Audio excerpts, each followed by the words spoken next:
Hey folks, Uniservo here.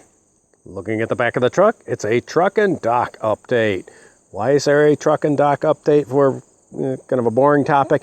Well, because some of you guys, hopefully a lot of you guys, saw my video that I did for Vintage Computer Fest Midwest 2020 virtual about the 370. A lot of guys have been asking for that, so I did one for the show.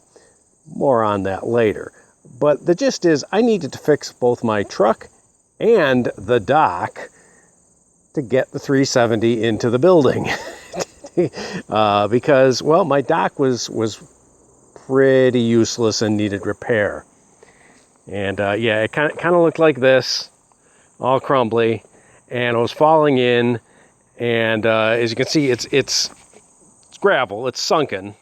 You can see how it kind of dives down there. And it kind of turned into quicksand sort of at the bottom.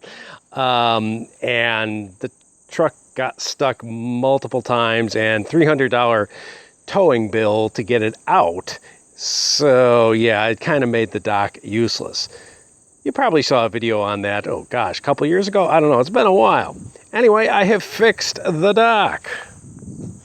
Well, mostly fixed. I could do a little more, but it was fixed in time to get the machine in to make the video and all that. So here's the deal. Where the wall collapsed here, and you can see my new wall, and I'm winning no awards for bricklaying here. But they did not put weep holes in. So the hydraulic pressure from the, I think it's called hydrostatic pressure maybe, from the soil, and you can see the soil is considerably higher than the dock floor, would push the bricks out. No one thought to put the weep holes in. It's a common problem, a common oversight, I would say. You see it a lot in you do-it-yourselfers, like garden walls and things like that. They're starting to tip over. Yeah, that's from the water that's in the soil pushing against.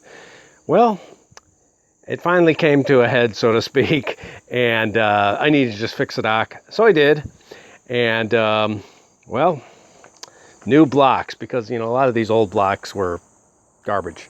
So yep, bunch of new blocks. I'm not done here. I need to build up a couple layers, but hey, it was enough to get the truck in and unload all the stuff so I could make the videos.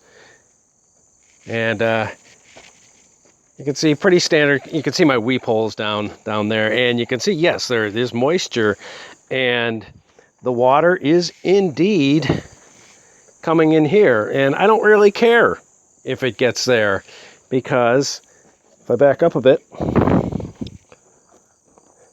you can see I laid out some platforms for the trucks. There were small ones. You can see the remains of one of them up against there.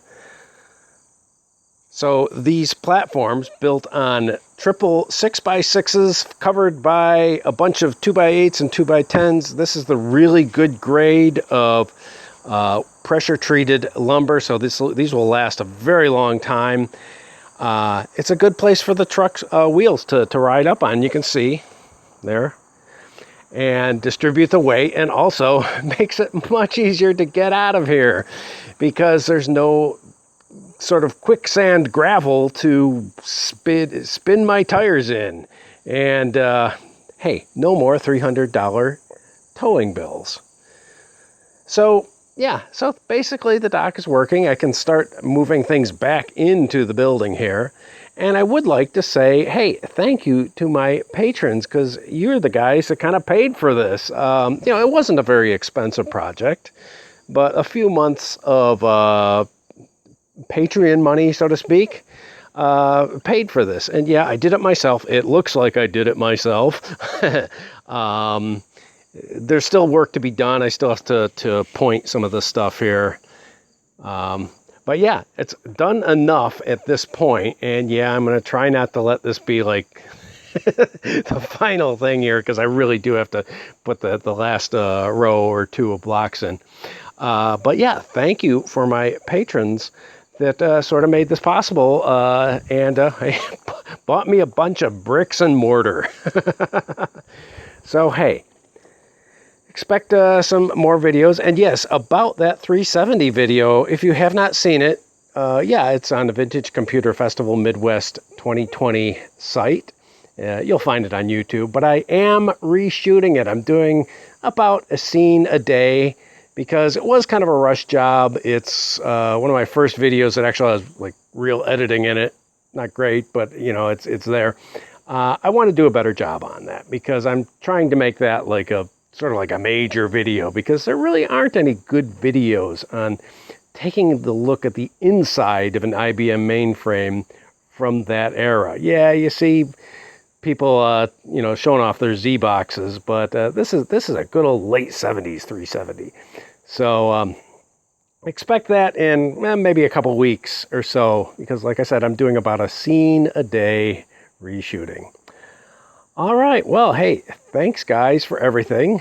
If you like this video, click like, subscribe, all that stuff, ring the bell. Who knows how that all works anymore. And hey, I got to get back to work. Talk to you guys later. Bye-bye.